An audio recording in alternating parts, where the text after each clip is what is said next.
boss, so magandang araw sa inyong lahat. So naimbag nga bigat katakayamin ato. So papasyalan lang natin itong project natin dito na house project dito sa Barangay Abonagan, Malasigi, Pangasinan. So sandaling video lang to. So maikling video lang ito mga boss. So i-update lang natin itong project natin dito para makita natin kung ano yung mga update na pwede nating may pakita sa inyo. Okay, tara, let's go. Okay, so andito tayo sa bandang gilid mga boss sa may harap. So dito makikita nyo rito, tapos dun sa 3D model na makikita nyo sa screen. So malapit na silang malapit na silang matapos. So finishing na tayo mga boss. Tapos dito yung last na punta ko rito, so inayos na rin nila rito yung may liko dito banda. So paling siya, so naayos na rin nila. So ayan. So ngayon pupunta tayo sa loob. So dito nga pala mga boss, dito sa labas. So ang kulang na lang dito mga dito sa labas mga boss yung mga stoneworks natin dito, tapos yung mga moldura. So hindi pa nila yan ikabit yung mga moldura, pero andito na yung mga moldurang gagamitin natin. So ayan siya. So i-install na lang dyan. So precast yung tawag dyan mga boss. So pinabrikit nila dito sa labas, tapos ididikit na lang doon. So yung taga moldura natin hindi nakapunta ngayon. So next week dito na siya para may ilagay na yung mga moldura natin. Okay, punta natin sa loob. Okay, start tayo dito sa harap mga boss. So dito ang ginawa nila rito mga boss, ang ginamit nilang pangmasilya rito, skin coat. So skin coat siya. So yung pagka-finish kasi nito mga boss, kung mapansin nyo, may hindi makita masyado. May pagka-guhit kasi gamitan nila ng brush nung finish nila ito. So ang ginawa nilang pangmasilya dyan yung skin coat. So makinis na siya ngayon. So ayan, okay na to, naka-finish na to. So pagkatapos nilang ang simpla lang na naman ng skin coat mga boss. Tubig lang, yung Bostik na skin coat yung ginamit nila. So yan yung Bostik na skin coat. So lalagyan mo lang siya ng tubig, tapos halin mo lang mabuti, tapos para ipahid dito. So ito nakarap pa lang ito mga boss. So isang pahid pa lang ito. So kailangan pang patungan ito, tapos lilihain ulit para maging makinis gaya dito sa kabila dito. So makinis na itong banda. So doon sa sa paniki, so iba rin yung ginamit natin pang masilya doon sa paniki mga boss, sa wall. So ang ginamit natin pang masilya doon sa wall yung masonry putty yung ginamit natin doon sa paniki. Dahil makinis naman na yung pagka-finish natin doon, so hindi na makailangan na gumamit tayo ng ganitong masilya. Pag ganun kasi kaya finish mga boss, kahit masonry pati okay na. So pag ganito, pwede natin patungan ito pag ganito may medyo wrap. So maganda rin yung pagka-finish nito kung matatapos. Pati dun sa paniki, maganda rin yung finish nun pag natapos nating masilyahan. So nagpipintura na rin sila doon mga boss. So dito, nagmamasilya pa lang sila rito, so hindi pa sila nakapagpintura. So yung next na gagawin natin dito, dito sa loob, yung kisame dito. So wala pa tayo na ilagay na kisame, kaya lang pero may ginawa na akong 3D model dyan dito sa kisame natin. So na-forward na rin nila engineer yung ginawa kong 3D model. Tapos okay naman na doon sa may-ari. So may papakita ko yung 3D model na yan sa susunod na punta namin dito mga boss. Okay, so pati dito nilagay din akong partition dyan, pati dito nakaset na yan, nagawa ko na rin yan sa 3D model. Okay, punta natin dito sa loob. So dito sa loob, dito yung makapasok, pero tapos na rin yung palitada doon sa loob mga boss, sa pinaka master niya. Tapos na yung palitada doon, so pwede nang mag-isami doon. Tapos inaayos na lang nila itong mga hamba. So yung ginamit nilang hamba dito, puro steel na yung ginamit natin. So may galva steel ito mga boss. So may mabibili naman ganito doon sa mga hardware. So maganda riyan, hindi na siya inaanay. Tapos dito ang ginamit nila dito, PVC yata yung ginamit ni engineer dito na hamba. Tapos lahat naka-steel na siya. So pati yata dun sa amin doon, naka galva steel na yung mga hamba natin. So nilagay na lahat ng mga hambangan natin mga boss. Okay, punta tayo dito sa sa kabilang kwarto. Dito sa kabilang kwarto. So okay na rito. So masilya na lang kulang dito, tapos mga kisame. Okay, ganito rin dito sa kabila. So nakapagpalitan na rin sila rito. So ang kulang na lang dito mga boss yung kisame natin. So nakapag-abang na rin sila ng pagdadaanan ng wire. So andyan na.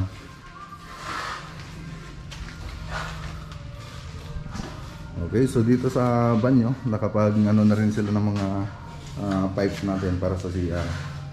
Ganun din sa kabila. So ito yung common CR, tapos itong katabi nito sa may master bedroom.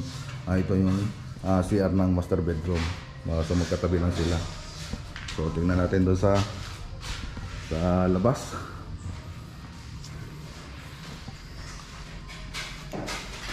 Okay, dito hindi pa bumalik yung electrician, so ito pa yung isang babalikan niya.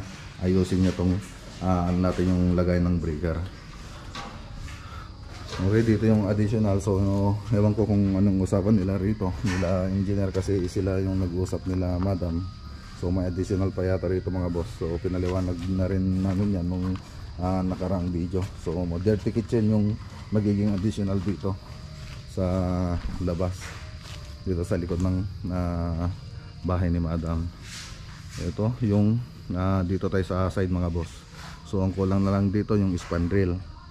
So sabi nila nag-order na daw si engineer ng span rail, tapos yung mga tiles in order na daw, tapos yung pangkisame. So binigay ko na rin yung mga materials na bibilin dito. So tatanungin na lang natin sa foreman kung kailan nila mabibili para makapag-start na kami rito mga boss sa kisame. So sasaglitin na lang namin itong kisame rito sa loob pag nakabili na sila foreman. So hindi kami nakita ni engineer dito mga boss. So kahapon galing daw siya rito mga boss. Ngayon ako naman pumunta rito. Hindi pa kami nakita ni engineer. So medyo matagal-tagal na kaming hindi nakita ni engineer dito. So si foreman lang yung naabutan ko. So ewan ko kung paano kami siguro sa susunod na week magkikita kami rito at makapag-usap. So dito sa natapos ng mga canopy natin. So lahat kasi ng bintana may canopy. So dito hindi na nilagyan ng canopy kasi lalagyan ito ng dirty kitchen. So pati dito may canopy na rin. Yan siya mga boss. So itong project kasi na ito mga boss, ang budget nito, ang humahawak si engineer Garlito. So sa yung bahalang bumili ng mga materials dito. So nire-relay ko na lang sa kanilang yung gusto kong ipabili dito na para sa ceiling. So sinabi ko na lang sa kanya. So iniwan ko yung listahan dito para sa ceiling. So si engineer yung humahawak ng pera dito mga boss. So hindi pa ako tumanggap dito ng pera. Siguro pag natapos na lang siguro, doon na lang siguro ako bibigyan. Okay, dito sa labas. So ito na lang yung naayos banda. So pinapalitan na lang ditong banda. So ayan mga boss yung ang kulang na lang dito, hindi pa nakatapos yung mga bintana dito sa side. So sandali na lang siguro to mga boss na at matatapos. So ginagawa naman na nila. So dire-diretso naman yung pagtrabaho nila rito. So meron na rin nagtatrabaho rito. So dito na lang yung wala pang nagtatrabaho. So pagkatapos siguro nila doon, pupunta na sila ditong banda. So ato si Foreman. Si Foreman pala. Foreman. Foreman.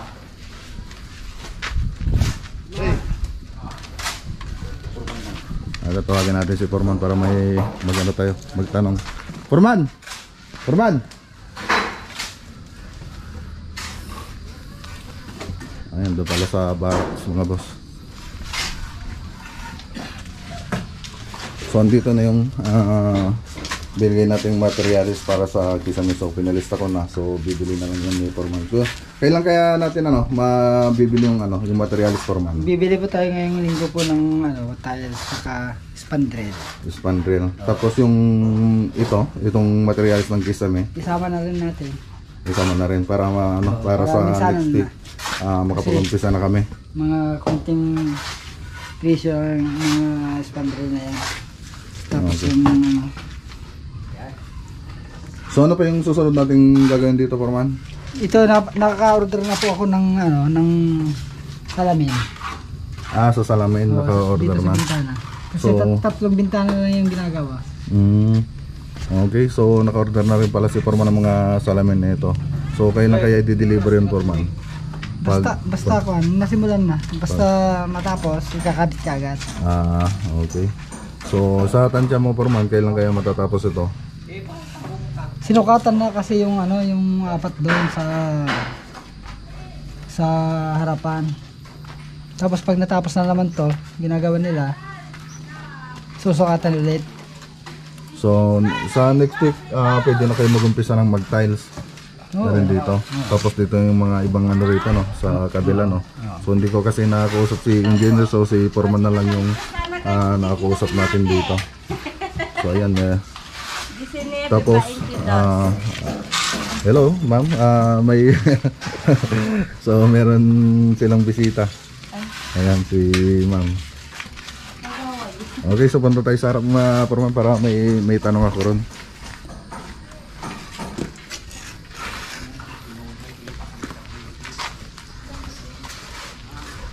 Ito yung mga gamit sa kuryente. Andyan na yung mga gamit sa kuryente, mga boss.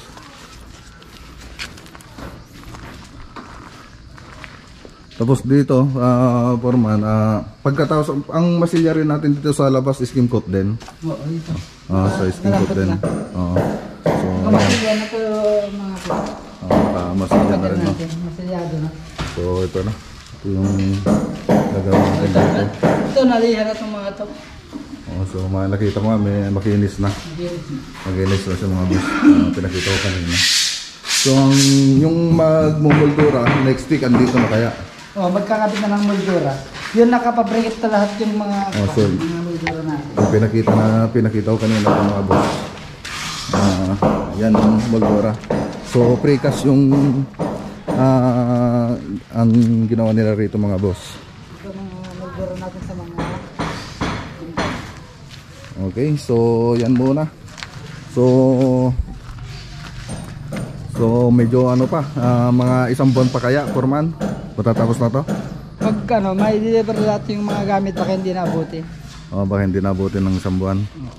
Okay, so yan, maraming salamat, Foreman, no? So sa susunod, siguro dito lang kami. Pag na-order nyo na yung pangkisame, i-text nyo na lang ako, itawagan nyo lang ako, patawag nyo lang ako kay engineer, no, pag nandyan yung materials natin para makapag-start na rin kami rito para sa kisame. Okay, so maraming salamat, Foreman, no? So next time ulit. Okay.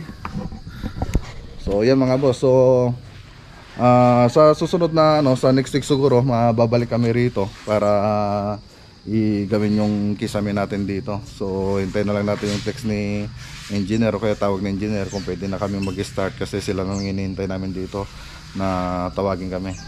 Pag nandiyan yung materials, start na tayo para matapos na tong isang project natin na ceiling dito sa barangay Bunagan, Malasigi, Pangasinan. So ayan, mga boss. So kung may shoutout sa bahay na lang tayo mag-usap, mga boss. Okay, so hanggang dito muna na yung video natin, mga boss. Magandang araw sa inyong lahat. God bless. Yun, okay, shoutout muna tayo, mga boss. So shoutout muna sa ating bagong subscriber na si Maripe Oragon from Malasigi, Pangasinan. So yan, malapit lang siya dyan sa project natin dyan sa Malasigi, mga boss. At shoutout din kay El Comilang, watching from Manawag, Pangasinan. Shoutout din kay Salazar Family from Manawag, Pangasinan. Shoutout din kay Raul Fernandez from Dagupan City. Shoutout din kay Elvis Reyna from UAE. Okay, lagi siyang nanonood, mga boss. Shoutout din kay Edgar Rakino from Montreal and Apari, Cagayan Valley. Okay, so yan lang lahat po yung mga nagpa-shoutout mga boss. Maraming salamat po sa inyo at lagi po kayong nanonood sa ating channel. Malaking tulong po yan sa mga katulad namin na nagsisimula pa lang dito sa YouTube. So paki-ano na rin po mga boss, paki-subscribe na rin itong channel na to. Tapos paki-pindot na rin yung notification bell at ilagay nyo sa all para updated kayo sa ating video. So paki-iwan na rin po yung mag-iwan na rin po kayo ng like kung nagustuhan nyo itong video natin. Sa susunod, ang i-update natin yung sa may dito sa Paniki Tarlac yung project natin dyan na house project. So natapos na kami nagsiling doon. So isang linggo lang kami nagsiling doon, tapos nakapag-spandrel na kami. So ngayon ang naiwan na naman doon yung mga taon ni Foreman. So mga tao po bumalik ulit sila doon sa dating mga project na nila sa Mayantok tsaka doon sa Hirona. Siyempre i-update natin yon sa yung project natin sa Mayantok. Tapos doon sa Hirona, so natapos na yung kitchen modular cabinet natin doon mga boss. So i-vlog ko yun. So isasabihin ko po sa inyo kung magkano yung nagastos namin doon sa kitchen modular cabinet. Okay, so kita-kits tayo sa susunod na na vlog ko mga boss. Baka bukas mag-upload ulit ako. Basta makapasyal ako doon sa isang project natin. Baka makapag-upload ako. So ayan, kita-kits na lang tayo sa susunod na video mga boss. So hanggang dito muna yung video natin mga boss. So magandang araw po sa inyo lahat. Ingat po tayo lagi at God bless.